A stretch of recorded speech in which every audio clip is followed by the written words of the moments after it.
Right, live sports. It's in that category of things that makes life worth living.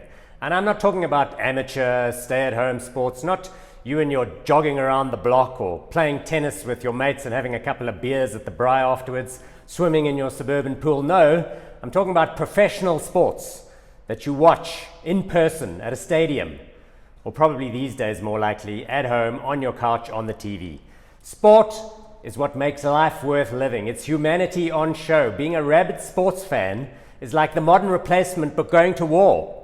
Instead of being enlisted to fight in the Second World War, you can stay home this weekend and watch Chelsea play Bayern Munich in the Champions League. We should all be glad it's 2020, not 1942. Instead of painting your face red or blue and going out on a misty field with a spear and a club, you get dressed in your replica Nike jersey at home. You go down to the stadium and bawl your head off.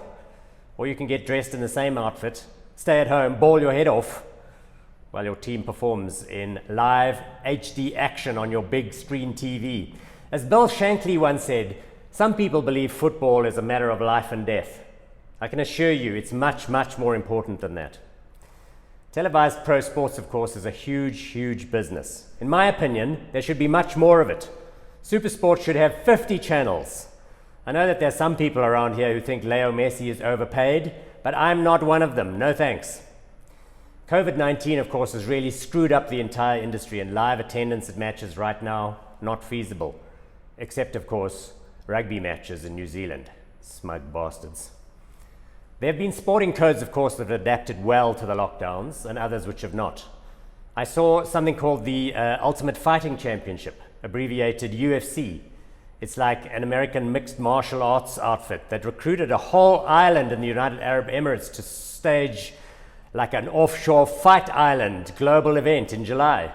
Look, watching people brawl on the floor is not my idea of fun, but hats off to them, they pulled it off. Most European football leagues managed to complete their season somehow, limping to a close in empty stadiums, and well done to Liverpool for their English Premiership win, the first in 30 years. Well done, that was truly inspiring. Over the next week, the 2020 Football Champions League will conclude in some kind of a safety bubble with all of the teams congregating in Lisbon, Portugal. Barcelona for the win. Thank you very much.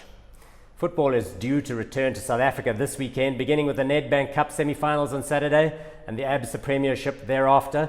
They're hoping to conclude the whole thing by the first week of September. I don't know how many games they still have to go. Kaizer Chiefs have got their nose in front, but let me tell you, there's still a lot to play for. In America, Major League Baseball has started again, albeit with some COVID problems. Basketball, also underway at some ESPN Wide World of Sports complex in Orlando, Florida. The Lakers and the Bucks are looking good. The biggest money sport of all, of course, is American football, NFL.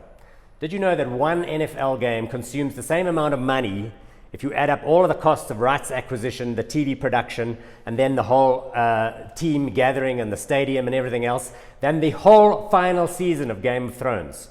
NFL games due to start in September. Look, NFL is a brutal, bruising business. The players, they can take a lot of pain and punishment. I don't think COVID-19 is going to slow them down for much. This week, tennis, Rafael Nadal saying he won't play in the US Open. The problem for Nadal, of course, is that if he had showed up and won, he would have joined Federer at the top of the list with 20 Grand Slam titles. Instead, he's not going to be there, so Mr. Novak Djokovic could be edging to within one of Nadal's Grand Slam tally. If Djoko wins, of course, he'd have 18 in total. People are calling this the GOAT race, where the GOAT stands for the greatest of all time. These guys aren't getting any younger. We're privileged to be alive to watch the GOAT race in real time. Formula One up and running too. This past Saturday, I watched Lewis Hamilton win the 2020 British Grand Prix at Silverstone after his Pirelli tyres, one of the wheels literally fell off. He was going down the hangar straight at 230 kilometers per hour. Absolutely incredible. After much wrangling, the 107th Tour de France will start in Nice, August 29th, and conclude in September the 20th in Paris. I'll be there. Well, you know what I mean. I'll be watching the footage on TV when I'm pretending to work at the office. It's just incredible, the footage, rural France. And then finally, the big one, the 2020 Tokyo Olympics, postponed by 1 year to the 23rd of July, 2021. Will they go ahead? I really hope so. As I said at the top, humanity needs to be on show.